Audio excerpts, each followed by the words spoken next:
యాండి మంచినీళ్ళు.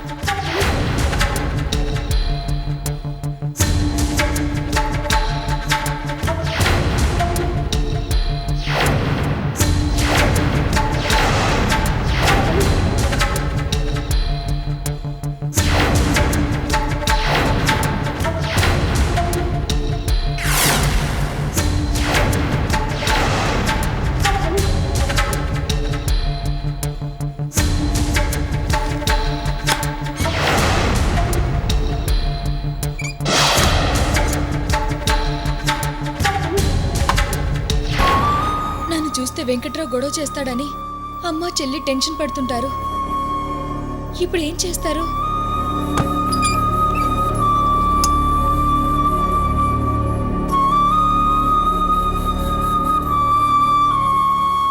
యాండి బయలుదేరదామా? ఎక్కడికి? మన ఇంటికండి. ఏంటి కాళ్ళు మొహం కూడా కడుక్కోకుండా అప్పుడే ఇంటికి వెళ్దామంటావేంటి? అత్తయ్య అత్తయ్య! ఏంటి బాబు? నందిని చూడండి అత్తయ్య, అప్పుడే వెళ్ళిపోదాం అంటుంది. అమ్మా ఇంట్లో చాలా పనులున్నాయి, మేము వెళ్తాం. అదేం కుదరదు, ఈరోజు ఇక్కడే ఉండి వెళ్దాం.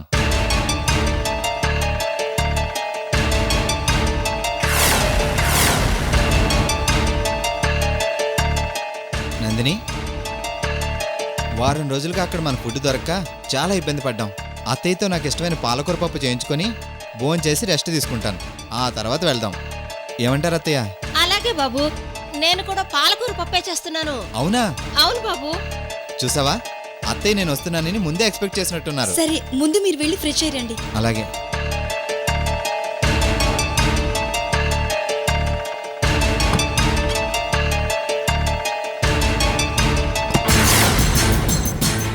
అమ్మా ఇప్పుడేం చేద్దాం? అదే నాకు అర్థం కావడం లేదే. ఈయన అక్కని చూస్తారేమోనని భయంగా ఉందమ్మా. పోనీ ఆయన ఇంట్లో ఉన్నంతసేపు అక్కని బయటికి పంపిద్దామా? బయటికా?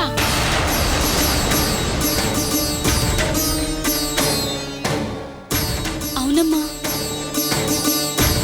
ఇప్పుడు అక్కని బయటికి వెళ్ళమని ఎలా చెప్తాం? అయినా మీ ఆయన కోసం అమృతని. తప్పదమ్మా, ఆయన అక్కని చూస్తే ఘోరంగా అవమానంగా మాట్లాడతారు. అవమానం కంటే అక్క బయటికి వెళ్ళడమే మంచిది.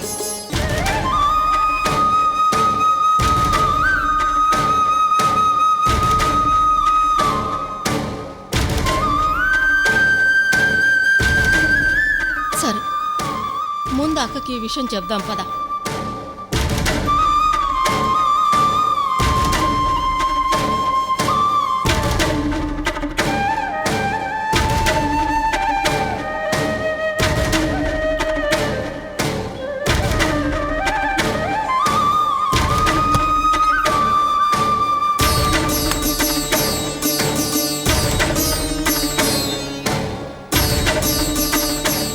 అమృత, అది అక్క అది వెంకట్రావు వచ్చాడు అంతే కదా, మీరేం టెన్షన్ పడకండి. నువ్వు మీ ఆయన ఇంటికెళ్లే వరకు నేను బయట బస్ స్టాప్లో కానీ ఎక్కడైనా చెట్టు కింద ఉంటాను. మీరు వెళ్ళాక ఇంటికి వస్తాను, సరేనా?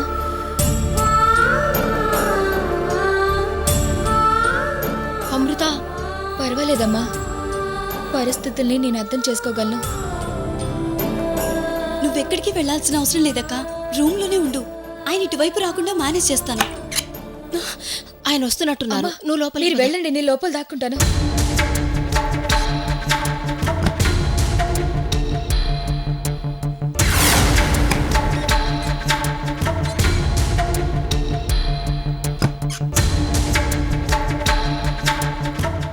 నందిని, టవల్ ఇవ్వు. బెడ్రూమ్లో ఫ్రెష్ టవల్ ఉంటుంది కదా, అది ఇవ్వచ్చుగా. ఏ టవల్ అయితే ఏముంది, తుడుచుకోండి. చూసారా అత్తయ్య, పెళ్ళాని చెప్తే వినాలి. బాబు, భోజనం వడ్డిస్తాను, త్వరగా రా. అలాగే అత్తయ్య.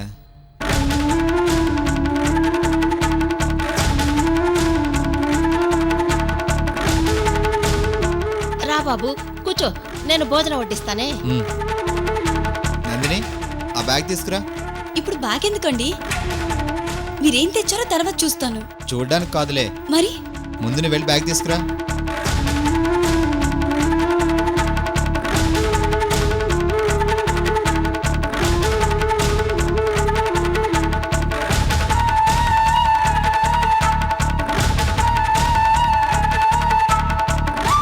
సరే నువ్వు వెళ్ళు.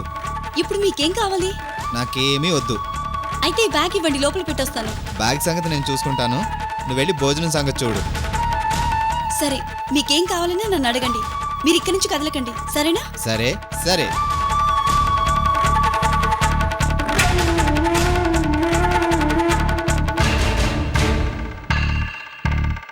ఏంటమ్మా నువ్వు? నేను ఎలాగోలా ఆయన ఇంటికి తీసుకెళ్దాం అనుకుంటే నువ్వు ఆయన చెప్పినట్టు ఆపేసావేంటి? తర్వాత వెళ్దామంటే వెళ్ళమని ఎలా చెప్పను? బాగుండదు కదా. సరే సరే, త్వరగా భోజనం పెడితే త్వరగా వెళ్ళిపోతాం. ఇవన్నీ సర్దు.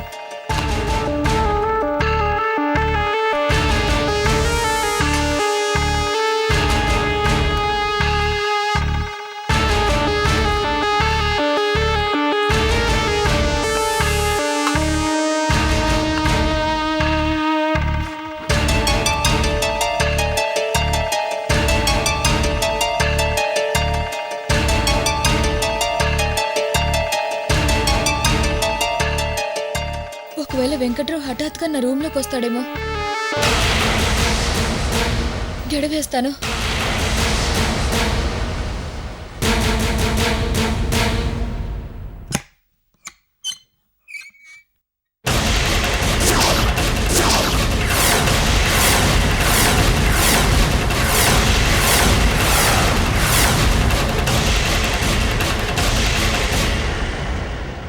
నందిని, అత్తయ్య. ఏంటి బాబు, ఏమైంది? ఇందాకటి నుంచి నందిని మీరు కంగారు పడుతుంటే ఏంటో అనుకున్నాను. ఇదా సంగతి.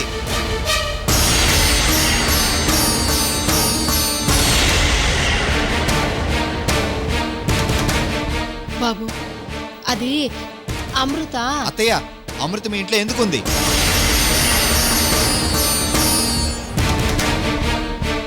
ఏమండి, ఆ విషయాలన్నీ నేను తర్వాత చెప్తాను. ఏయ్, నువ్వు మాట్లాడుకో. అత్తయ్య చెప్పండి, అమృతని ఇంట్లోకి ఎందుకు తీసుకొచ్చారు? నేను చెప్తానండి. 2 రోజుల్లో అక్క పెళ్ళుంది, అందుకే వచ్చింది. ఏంటి, మీ అక్కకు పెళ్ళా? నిత్య కళ్యాణం పచ్చతోరణం అన్నట్టు నెలకో పెళ్లి, వారానికో మొగుడిని మారుస్తుంది.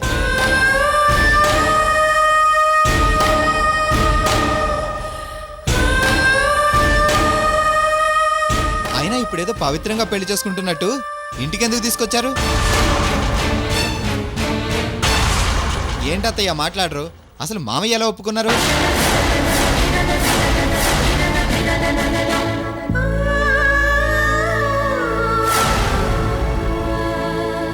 ఆ రోజు అమృతకి మీకు ఏ సంబంధం లేకుండా ఉంటేనే నందినిని పెళ్లి చేసుకుంటానని క్లియర్గా చెప్పాను. అసలు అమృత ఎవరో మాకు తెలీదు, అది మా కూతురే కాదు, ఎప్పుడో చచ్చిపోయిందని మీరు మామయ్య ఇద్దరూ చెప్పారు.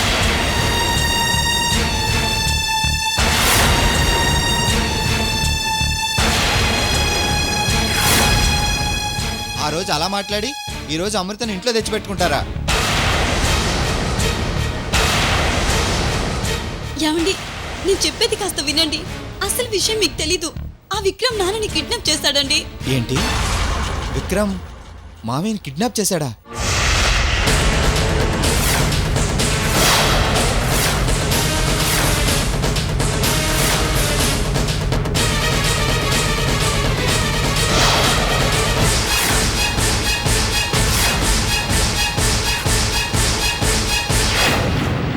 అత్తయ్య, ఇదంతా మీరు చేసుకున్న కర్మ. నేను అనుకుంటూనే ఉన్నాను, ఈ దరిద్రం రౌడీలతో సంబంధం పెట్టుకుంది, వాళ్ళు ఏమైనా చేస్తారని. అలాగే జరిగింది.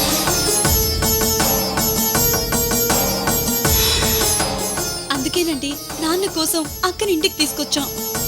సరే సరే, అది మీ ఇష్టం. ఇంకెవరు ఏమీ చేయలేని పరిస్థితిలో ఉంది.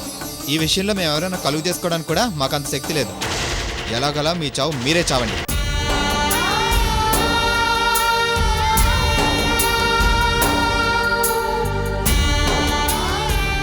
పరువు తక్కువ పనిచేశారు అత్తయ్య. ఇది మీ ఇంట్లో ఉన్నట్లు తెలిస్తే మా వాళ్ళ ముందు నేను ఎలా తలెత్తుకు తిరగాలి? ఈ మహాతల్లి అడుగుపెట్టిన ఇంట్లో ఒక్క క్షణం కూడా నేను ఉండను. వెంకట్రావు గారు, నేను చెప్పేది వినండి. 2 రోజుల్లో నా పెళ్ళి అయిపోతుంది. ఆ తర్వాత నేను వెళ్ళిపోతాను, తిరిగి ఇంటికి రాను. ఈ ఇంటి గడప కూడా తొక్కనండి. నువ్వు మాట్లాడుకో. నువ్వు ఈ ఇంటితో సంబంధం తెంచుకున్నాకనే నేను నందినిని పెళ్లి చేసుకున్నాను. నీ చరిత్ర మొత్తం నాకు తెలుసు. అసలు నాతో మాట్లాడే అర్హత కూడా నీకు లేదు. చిచి.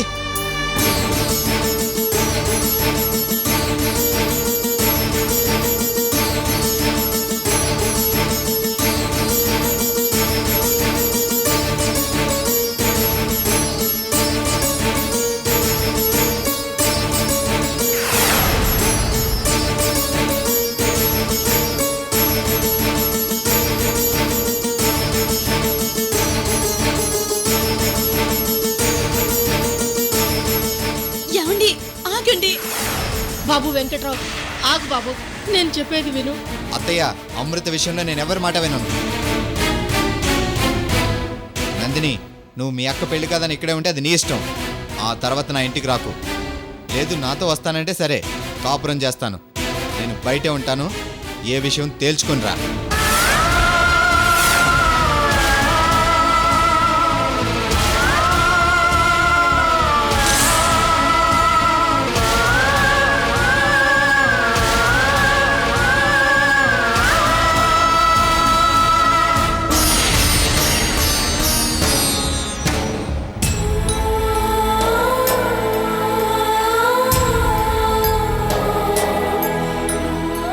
నందిని, నువ్వు నా కోసం ఇక్కడ ఉండాల్సిన అవసరం లేదు. ఇదేమైనా ఆనందంగా చేసుకుని పెళ్ళా? 2-3 రోజుల్లో నేను విక్రమ్ దగ్గరికి వెళ్ళిపోతాను. ముందు నీ సంసారం ముఖ్యం. మీ ఆయన చెప్పినట్టు విను. వెళ్ళు నందిని. అక్క, నాన్న గురించి నువ్వేం భయపడకు. నేను విక్రమ్ దగ్గరికి వెళ్ళగానే నాన్న వచ్చేస్తారు. అవునమ్మా, నాన్నగారు రాగానే మీ ఆయనకి అన్ని విషయాలు నచ్చజెప్తారు. ప్రస్తుతానికి నువ్వు వెళ్ళిపో. అలాగేనమ్మా, వెళ్ళొస్తాను. అక్క, జాగ్రత్త. వెళ్ళొస్తాను.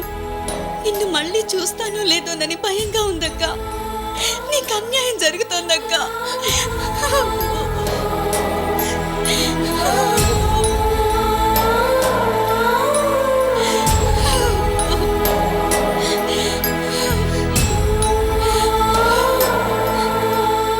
అమ్మా నందు, బయట అల్లుడు గారు నీ కోసం చూస్తున్నారు. బయలుదేరమ్మా, బయలుదేరు.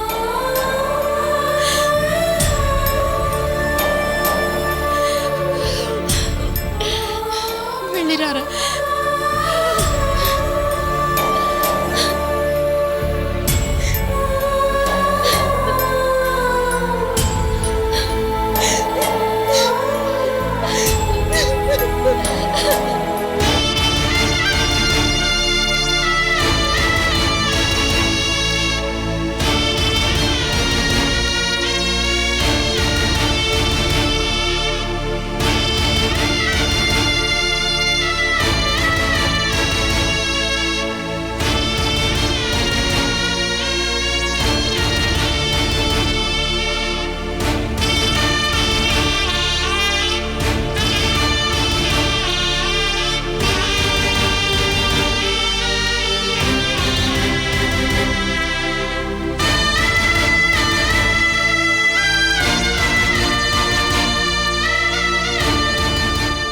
ఏమండి, వెళ్దామా?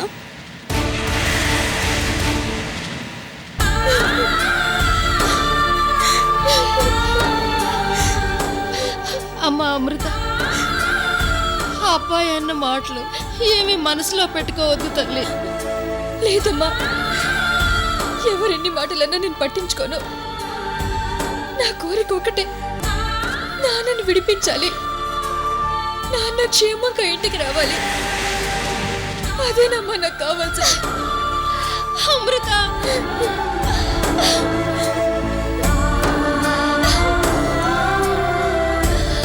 అమ్మా నువ్వేం బాధపడకు. నాన్న ఇంటికి రాగానే వెంకట్రావుతో మాట్లాడి సర్ది చెప్పండి.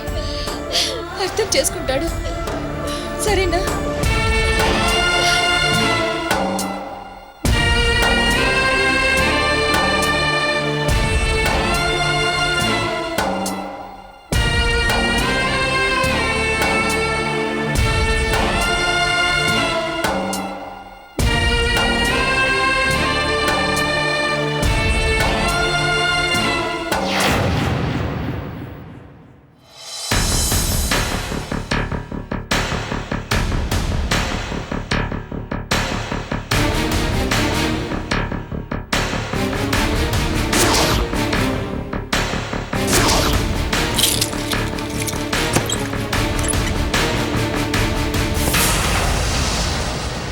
కృష్ణమూర్తి గారు నమస్కారం. కాబోయే మామగారు, మీకో శుభవార్త. మీ నోరు తీపి చేద్దామని వచ్చాను. నా sentiment drama super hit operation Amrutha success అయింది కృష్ణమూర్తి గారు. మొత్తానికి ఆంటీ చెప్పిన మాట నిలబెట్టుకుంది. అమృతని మీ ఇంటికి తీసుకొచ్చింది. నేనే స్వయంగా మీ ఇంటికి వెళ్ళి నా అమృత డార్లింగ్తో మాట్లాడాను. అలాగే ఆంటీతో పెళ్లి విషయం కూడా కన్ఫర్మ్ చేసుకుని వచ్చాను. ఇక పెళ్లికి ముహూర్తాలు కూడా చూస్తున్నాను. నీ మొండితనం నీ కూతురికి రాలేదు కృష్ణమూర్తి. నీకోసమే ఈ పెళ్లి ఒప్పుకుంది. నీ విడుదల ఎప్పుడెప్పుడా అని ఎదురు చూస్తోంది. చావనైనా చస్తాను కాని నిన్ను పెళ్లి చేసుకోనని పారిపోయిన నా డార్లింగ్ గోడ కొట్టిన బంతిలా తిరిగొచ్చి నన్ను పెళ్లి చేసుకుంటానంటోంది. దానికి కారణం మీరు. తనకి మీ మీదున్న అపారమైన ప్రేమ. ఆడది ఒక్కసారి అసహించుకుంటే తన మనసులో మళ్లీ ప్రేమ పట్టడం చాలా కష్టం. అలాంటిది నీకోసం తలవంచి నాతో తాళి కట్టించుకోవడానికి సిద్ధపడుతోంది. సాక్రిఫైస్, త్యాగానికి పరాకాష్ట. అమృత నీ కడుపున పుట్టడం నీ అదృష్టం.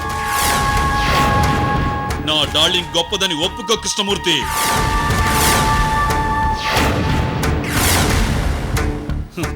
మీరింట్లోంచి గెంటేశారు, చీపో అన్నారు, అసహించుకున్నారు. అయినా సరే మిమ్మల్ని మనసులో దేవుళ్ళ పూజించింది. That is Amrutha darling. ఈ సెంటిమెంట్ డ్రామా క్లైమాక్స్ లో నీ ప్రాణాలు తీయాల్సొస్తుందేమో అనుకునేవాణ్ణి. బతికిపోయావు. నా యమపాశం నుంచి తప్పించుకున్నావు. నీ కూతురే నీ ప్రాణాలు కాపాడింది. నీకు ప్రాణభిక్ష పెట్టింది. సో ఇప్పటికైనా నీ కోపం తగ్గించుకొని ఓ తండ్రిగా పెళ్లిలో నీ బాధ్యతల్ని నిర్వర్తించు. బాలు, బాయ్. స్వీట్స్ ఇవ్వు.